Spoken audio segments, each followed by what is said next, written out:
രണ്ട് മത്സരങ്ങൾ യൂറോപ്യൻ ടീമുകളുടെ നേർക്കുനേർ പോരാട്ടമാണ്. അതിൽ ഏറ്റവും ശ്രദ്ധേയമായ മത്സരം ഒരുപക്ഷെ ലൂക്ക മോഡ്രിച്ചും ക്രിസ്ത്യാനോ റൊണാൾഡോയും നേർക്കുനേർ വരുന്നതാണ്. ഈ രണ്ട് മത്സരങ്ങളുടെയും സാധ്യതകൾ ഇതുവരെയുള്ള ലോകകപ്പിന്റെ ഒരു മുന്നേറ്റം അനുസരിച്ച് നമ്മൾ എങ്ങനെ പ്രതീക്ഷിക്കുന്നു?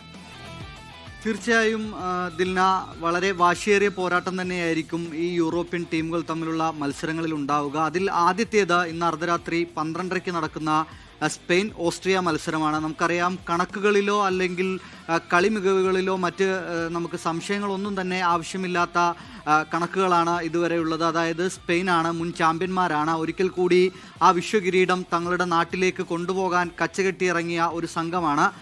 പക്ഷേ തുടക്കത്തിൽ ചില അപാകതകൾ, ആദ്യ മത്സരത്തിൽ അവർക്ക് സമനില വഴങ്ങേണ്ടി വന്നു. കേപ്പ് വെർദെക്കെതിരെയായിരുന്നു ആദ്യ മത്സരത്തിൽ ആ ഗോൾ രഹിത സമനില സ്പെയിൻ വഴങ്ങേണ്ടി വന്നത്. അതൊരു കിരീടം മോഹിച്ചെത്തിയ ടീമിന് ഗ്രൂപ്പ് ഘട്ടത്തിലെ തുടക്കം അത്ര പ്രതീക്ഷിച്ചതാക്കാൻ കഴിഞ്ഞില്ല എന്ന് വേണമെങ്കിൽ പറയാം. പിന്നീടുള്ള മത്സരങ്ങളിൽ മികച്ച പ്രകടനം പുറത്തെടുക്കുന്നു. 5 ഗോളുകളാണ് ഇതുവരെ എതിർ പോസ്റ്റുകളിലേക്ക് ഈ സ്പെയിൻ ടീം അടിച്ചുകൂട്ടിയിരിക്കുന്നത്. ഒരു ഗോൾ പോലും വഴങ്ങിയിട്ടില്ല എന്നുള്ളത് ആ ഒരു ടീമിൻ്റെ പ്രത്യേകതയായി പറയാം. അതോടൊപ്പം തന്നെ മധ്യനിരയിൽ റോഡ്രിയും പെഡ്രിയും അടങ്ങുന്ന സംഘം കളിമെനയുന്നു. മുന്നേറ്റത്തിൽ ലെമീൻ യമാലിനെ പോലുള്ള ഒരു യുവതാരം ഗോൾ കണ്ടെത്തുന്നുണ്ട്. അത്തരത്തിൽ വലിയ ആത്മവിശ്വാസത്തിലാണ് ടീമുള്ളത്. മറുപക്ഷത്ത് ഓസ്ട്രിയയാണ്. അർജന്റീന ഉൾപ്പെടുന്ന ഗ്രൂപ്പിൽ നിന്നാണ് ഓസ്ട്രിയ ഈ റൗണ്ട് ഓഫ് 32 എത്തുന്നത്.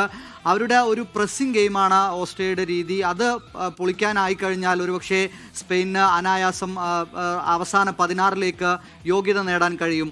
രണ്ടാമത്തേതാണ് ഇന്ന് ഒരുപക്ഷെ ഫുട്ബോൾ ആരാധകർ ഏറെ ആകാംക്ഷയോടുകൂടി കാത്തിരിക്കുന്ന മത്സരം, പോർച്ചുഗലും ക്രൊയേഷ്യയും തമ്മിലുള്ള മത്സരം.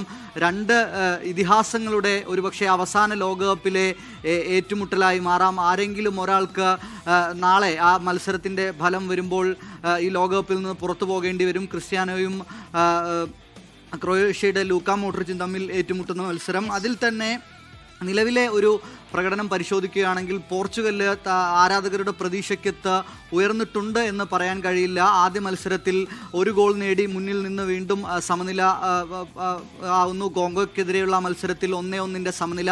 രണ്ടാം മത്സരത്തിൽ തിരിച്ചു വരുന്നു. ഉസ്ബെക്കിസ്ഥാനെ എതിരില്ലാത്ത 5 ഗോളുകൾക്ക് തോൽപ്പിക്കുന്നു. അതിൽ സൂപ്പർ താരം ക്രിസ്ത്യാനോ റൊണാൾഡോ ഗോൾ കണ്ടെത്തുന്നു. എന്നാൽ മൂന്നാം മത്സരത്തിൽ കൊളംബിയക്കെതിരെ വീണ്ടും സമനില കുരുക്കിലേക്ക് പോർച്ചുഗൽ പോകുന്നു. മറുഭാഗത്തുള്ളത് ക്രൊയേഷ്യയാണ്. ലൂക്ക മോഡ്രിച്ച് എന്ന മിഡ്ഫീൽഡിലെ ജെന്റിൽമാൻ ആയ കളിക്കാരൻ, അല്ലെങ്കിൽ മിഡ്ഫീൽഡിൽ കളിമെനയുന്ന ഒരു ഗെയിമർ ഉള്ള ടീമാണ്. 2018 ലോകകപ്പിൽ ഫൈനലിൽ ഫ്രാൻസിനോട് തോറ്റു പുറത്താകുന്നു. 2022 മികച്ച പ്രകടനം ഖത്തറിൽ നടത്തുന്നു. ഒരുപക്ഷെ ലൂക്ക മോഡ്രിച്ചിൻ്റെ അവസാന ലോകകപ്പിൽ ഒരു കിരീടം നേടി അദ്ദേഹത്തിൻ്റെ ഈ അന്താരാഷ്ട്ര കരിയർ അവസാനിപ്പിക്കാനായിരിക്കും ഒരുപക്ഷെ അദ്ദേഹം ആഗ്രഹിക്കുന്നുണ്ടാവുക. അങ്ങനെയെങ്കിൽ അവിടെയും ശക്തമായ ഒരു മത്സരം നമുക്ക് കാണാൻ കഴിയും.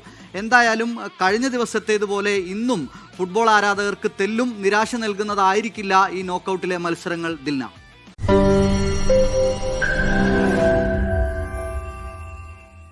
ലോകത്തെവിടെയായാലും ഏത് സമയത്തും 24 വാർത്തകളും ഓഗ്മെന്റഡ് റിയാലിറ്റി പാക്കേജുകളും എക്സ്പ്ലെയിനറുകളും വിശദമായി കാണാൻ ഞങ്ങളുടെ യൂട്യൂബ് ചാനൽ നിങ്ങൾക്ക് സബ്സ്ക്രൈബ് ചെയ്യാം.